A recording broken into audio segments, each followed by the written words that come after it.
Rencontrée au Festival de Monte-Carlo, Aude Thévenin, la productrice de Demain nous appartient, nous a fait quelques révélations sur l'arche d'été consacrée à Samuel et Victoire, sur le rapprochement entre Manon et Nordine, et sur la rentrée. Halluciné, l'arche emprise, centrée sur Raphaël, Camille, Audrey, et Stanislas, touche bientôt à sa fin. Et en regardant les derniers épisodes de Demain nous appartient diffusés à l'antenne, on a l'impression de se diriger de plus en plus vers quelque chose qui se rapproche de la série Big Little Lies.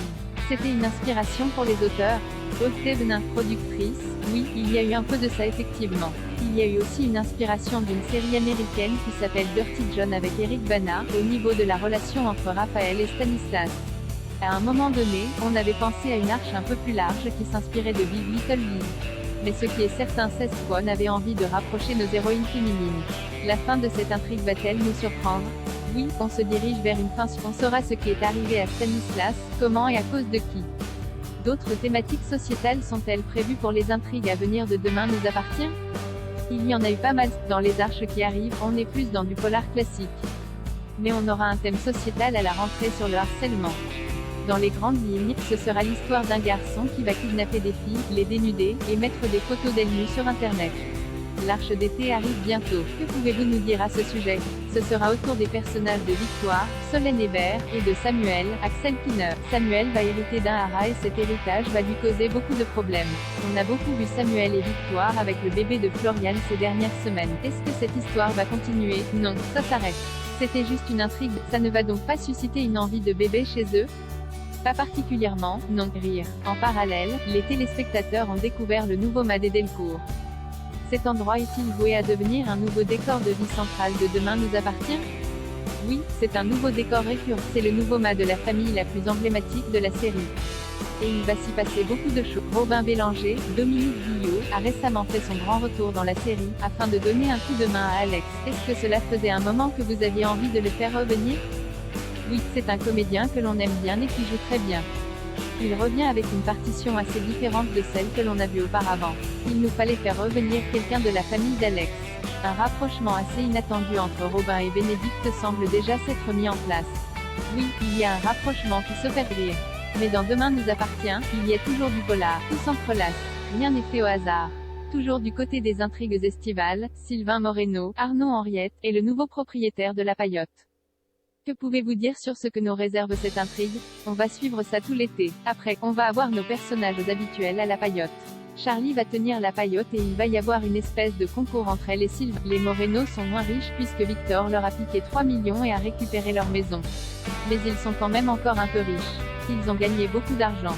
Maintenant qu'il a remis la main sur son argent, va-t-on retrouver Victor, Farouk Bermouga, dans un rôle de méchant?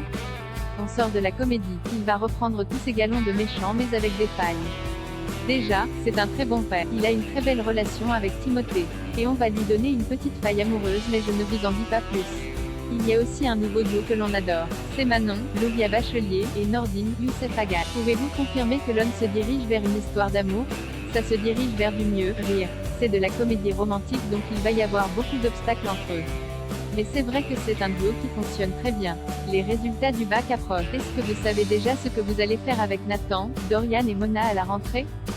On sait déjà qui va rater son bac, rire. On parlait bébé avec Samuel et Victoire mais il y a d'autres intrigues avec des bébés qui s'annoncent avec Anna Karim et Sarah Roxane Barr. On sait qu'une adoption ça prend du temps. On sait aussi que dans les soaps il faut aller vite. Est-ce que c'est quelque chose qui va aller plus vite dans Demain nous appartient? Non pas forcément. Enfin, oui un peu plus parce qu'on ne va pas garder la vraie temporalité de l'adoption qui peut durer des années. Mais ils ne vont pas adopter dans 2 mois non plus. Pour Roxane, Raphaël Volkov, nous respecterons la grossesse de 9 mois en tout cas, rire. Le choix de faire de Barr le père de l'enfant de Sarah et Roxane est-il lié au départ d'Alexandra Naoum? D'ailleurs, son départ était-il prévu depuis longtemps? Alexandra est quelqu'un qu'on aime, c'est une comédienne avec laquelle il est très agréable de travailler. Mais depuis que les enfants de Louise sont partis, le couple qu'elle formait avec Barr était devenu un peu pépère. Du coup, ils en étaient tous les deux à servir des cafés au spoon. C'était moins intéressant, on avait des idées mais qui étaient un peu noires pour la tranche horaire. Ce qui nous a inspiré cette idée, c'est le personnage de la cuisinière, Vanessa, parce que Victoire d'Auxerre est excellente. Elle incarne un truc un peu borderline qui a nourri les auteurs. Et effectivement, la pauvre Alexandra a été un peu sacrifiée sur l'autel de l'édito. De nouveaux personnages vont-ils arriver dans les semaines à venir? Il y en aura, mais c'est un peu tôt pour en parler. Mais pas du tout comme ça a été le cas l'année dernière. L'année dernière, on a fait une grosse entrée de personnes. Là, les personnages qui vont arriver vont plutôt servir les arènes existantes et nos équipes existantes. Vous avez un nouveau directeur de collection, Nicolas Brossette, qui succède à Mark Cressman. Nicolas Brossette connaît bien la série, c'est bien ça? Nicolas est sur la série depuis le début. Il était directeur sur les Arches 1. C'est ce qu'on appelle les Arches polars. Il a écrit énormément. Il a effectivement repris la suite de Mark, qui a souhaité arrêter. Ça se passe très bien et c'est quelqu'un qui connaît le format, qui a beaucoup d'énergie et qui est très enthousiaste. En novembre et décembre, la Coupe du Monde de football au Qatar sera diffusée sur TF1, avec des matchs souvent diffusés l'après-midi a priori. Est-ce que cela veut dire que Demain nous appartient va s'arrêter durant quelques semaines? Pour l'instant, on ne sait pas exactement comment cela va se passer. C'est compliqué. Je crois que TF1 n'a pas exactement le planning des matchs. Ça va vraiment dépendre du nombre de matchs à cette heure. Propos recueillis dans le cadre du festival de télévision de